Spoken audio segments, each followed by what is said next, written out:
had one brand where we were spending $3,000 a day at a 60. After about 9 months, we were spending $50,000 a day at a 15.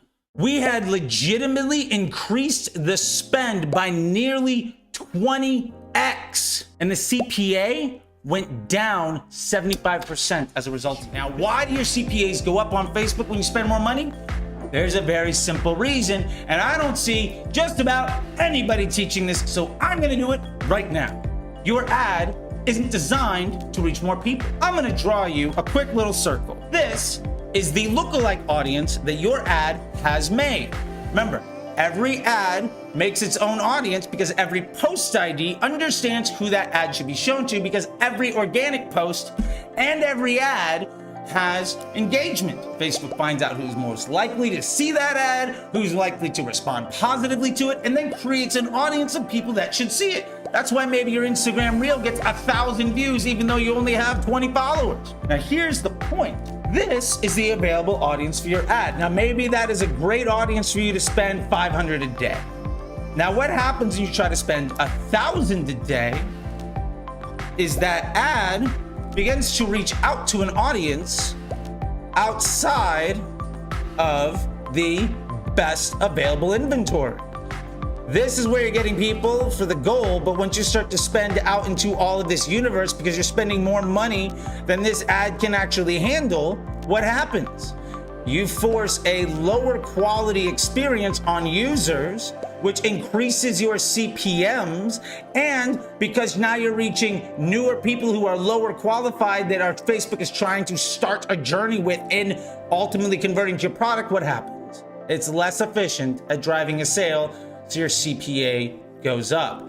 How do we overcome that issue? Well, very simple. We make several ads. Now, if we have 5 ads, there's a lot of people that these ads can go to. Each one of them theoretically can handle a little bit of spend, but combined, there's some overlap, and these people we're gonna convert super easy, which is why when you run broad retargeting happens anyway, and that's a good thing. Why first time impression rate is not a goddamn thing you should be worried about, and anybody that says so is dead wrong. Because what we're actually looking for is this ad hit somebody, and that ad hit somebody, and that ad hit somebody, and they're in this little crossover section right here, and look at that, they converted for super cheap.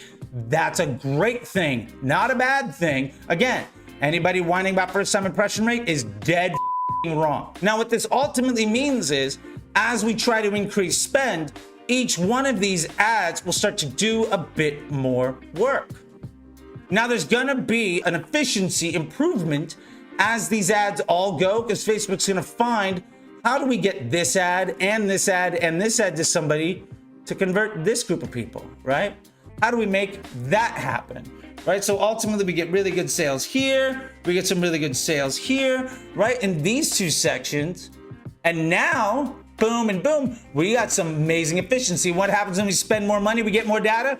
Our CPA goes down, because Facebook is better and better at finding these people.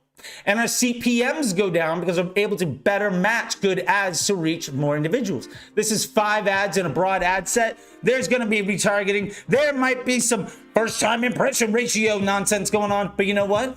The more money we spend, the more stable this is gonna be. And over time, our cost of advertising is gonna come down. That's how machine learning works.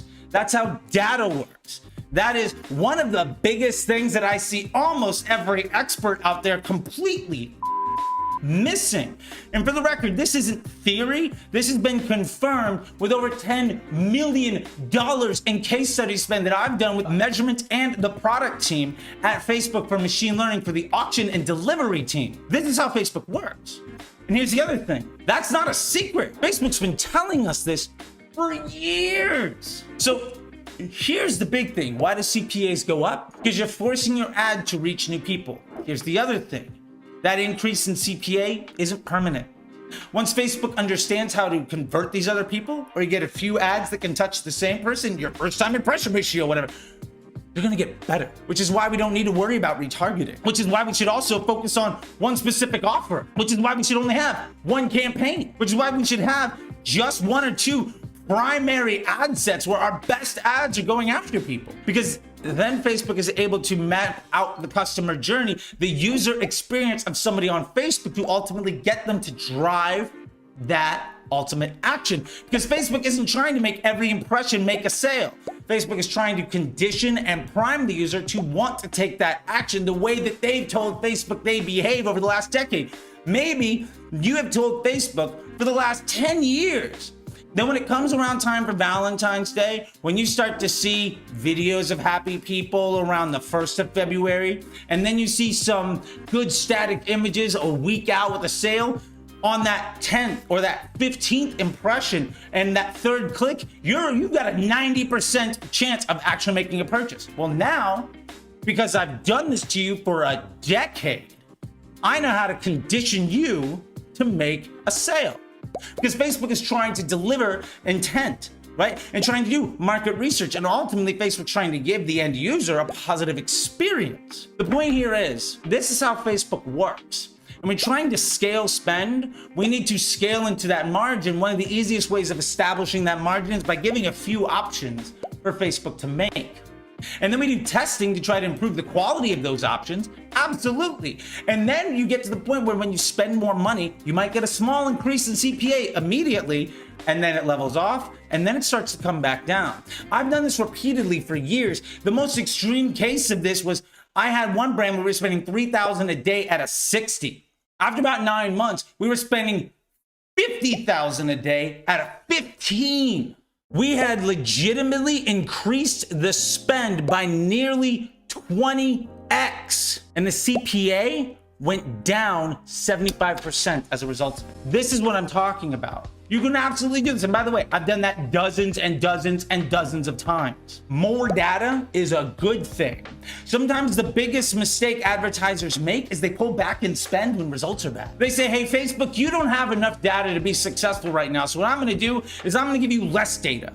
They say, well, you know, Facebook's costs are going up, and my email and Google are really good. So I'm going to try to spend more money at email and Google. What happens? You see a great lift, you pull back and spend, and then 7 to 10 days later, email and Google just drops entirely. Why? Because you completely saturated your entire high intent pool that was maybe going to convert anyway. You didn't feed that bucket anymore. You basically drained the entire bucket, dropped no more water in. You let all the blood from the stone, and you're complaining when it doesn't print money anymore. Whose fault is that? It's not Facebook. So here's the last point that I want to get to. You have to understand omni-channel targets. And this is the big thing. Your Facebook CPA, a lot of people are saying, well, I'm running different campaigns, I'm doing X, Y, and Z. The Facebook CPA attribution doesn't work, and you know, all this other stuff, iOS 14, excuses. None of that is relevant. Here's the point. When you're seeing good results for a week, multiple weeks, when you have some good weeks, some bad weeks, what does your media mix model look like? What percentage of spend is going to Facebook? And what is the CPA of Facebook for your flagship offer? If you can recreate that situation, how likely are you to, again, recreate good outcomes? I'm gonna give you a hint. It's extremely likely. It becomes a situation of not trying to chase the dragon and burn the shit house down in flames by throwing all the money at the thing that works and then complaining when it doesn't work anymore. It's about creating an environment that is going to continually deliver you the optimal situation for success, and then improving the volume of that opportunity for success. And it really comes down again to the primary equation that is of absolute most importance in growth marketing and acquisition. CPA plus COGS, parentheses, divided by LTV. How much does it cost for you to acquire a customer plus produce the goods or services versus how much is that customer worth to you? Now remember, every sale is not necessarily acquiring a customer. And then some people say, well, we're just focusing on new customer CPA. Great, you're solving for 1/3 of the equation. That's wonderful, but you're probably ignoring a lot more important things. And let's be honest, if you were good at all of that other stuff, that's great. But very, very few people have anything close to 100% rebuy rate. If you're getting 20% of customers that come back and come back and spend more money, you're doing pretty good. So why not spend more money to get 25 or 30? Why say that if a customer buys from you and they don't buy again, is that a really good business model? Do you think McDonald's got successful because they said, once you buy a Big Mac, we never need to market to you again? Of course not. fucking ludicrous. But that's also one of, if not the most popular line of thinking I've seen forever, that, well, we're going to exclude purchasers and we're going to focus on new customer acquisition costs and we're going to focus all these people down the funnel because we got them. Once we got them, we don't need to market to get them again. That's bullshit. And here's the other thing that's really important. Facebook knows what it is that you're trying to do, right? Because Facebook understands what you're trying to ultimately accomplish is to drive a conversion. Well, where are we getting the most efficiently? And if that person is likely to convert on their own, great. But Facebook also knows how often is somebody likely to buy. How do they know that? Maybe they have a decade of your purchase behavior and your engagement behavior and understanding how often you do things. If you buy a pair of sneakers by clicking on a Facebook ad, do you think Facebook's now going to smash you with a shit ton of other ads for shoes? Wouldn't that give you a really shit experience on the platform? Have you ever noticed that once you buy things, you do see some ads from really bad brands, but all the good brands, those ads just seem to disappear. Now, the first idea might be, well, they're excluding purchasers. Right. Adidas ads aren't being shown in your feed because you bought a New Balance sneaker and Adidas is excluding you from that purchase conversion pool? No. Facebook knows that you've completed a purchase objective with a whole ton of metadata on that product. And over the last decade, it's taken you at least 6 months to 2 years to be interested in that product again. Now, there are some products where you'll buy it over and over again, right? Especially CPG, especially a lot of clothing stuff like shirts and whatnot. So you might see those ads all the time. But you have to remember, Facebook's #1 objective is the end user experience. So when we're looking at omni-channel targets, we have to ultimately see, how do we recreate really good situations for success? What is the balance of investment across all of our channels to acquire that success? And then how do we use that information to amplify that success? And really, the way that we do that is we see spend, volume, and revenue by channel with that channel's reporting. Yeah, I use platform data 100%. Why? Because that's the information the platform has. Why try to outsmart the platform by using information it's not privy to, that isn't how it's deciding to make decisions, and then try to amplify it? You're undermining your tool of success, which kind of sounds like hacking Facebook, which kind of sounds like something we know doesn't work, which kind of sounds like the same thing that everybody's complaining about for years, which also kind of sounds like the thing that most really successful brands don't bother with. So here's the ultimate goal. Here's the big picture. You need to establish a margin on CPA for your flagship product. You need to drop the distractions of 3 or 4 offers and a bunch of audiences and retargeting and all of this other nonsense. Remember, retargeting is completely unnecessary because every impression is retargeting. Even the very first impression on cold prospecting is being shown to somebody because Facebook has determined that that person is already apt to want to respond to it. And if you have advanced matching, your cold audience first impression might very well be the 20th ad somebody sees over the week for that type of product because they're seeing it from Nike, from New Balance, from Reebok, from Saucony, and from Converse. You're not special, but you can absolutely maximize on the investment that other people have made. So we need to understand what our margin is and then spend into it. Realizing that as we spend into it, while we might not get a sale directly from the platform, which is probably also total bullshit, we're gonna see a lift in search volume, in direct traffic, in organic reach, because hey, more people know about us, more people are responding positively to us, and more people are going to respond positively to our messaging. We're going to get higher open rates and more email addresses. Because again, we're driving positive perception of the brand. If your ads are good, by the way, if your ads are bad, you're just trying to make a sale all the time, you're going to set your entire business on fire, right? Every conversion ad is also a brand awareness ad because ultimately what we're trying to do is make people feel good about our advertising and want to deal with us as a brand.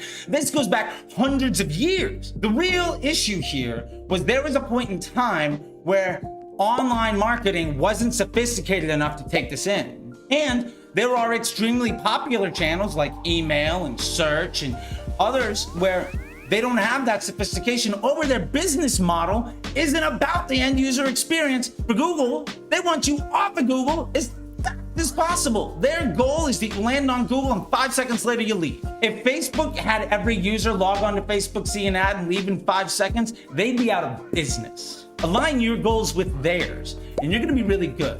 So establish that margin. Remember why your CPAs are growing. solve for that, and ultimately measure your omni-channel effects of spending, make targets for those, and truly begin to establish, test, and plan for incremental lift. You solve for that problem, and instead of trying to find the next audience or the next hack or running 50, 60, 100 creatives a week to try to just maintain your spend, you're gonna be seeing consistent, projectable growth week over week, month over month, year over year, which is gonna be the big difference between you struggling in your 6 and 7 figure brand and you talking to investment bankers about an exit strategy in 3 years. Is your business a paycheck or a retirement plan? Think about it.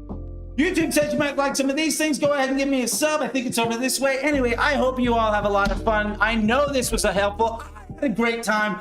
I'll see you on the internet.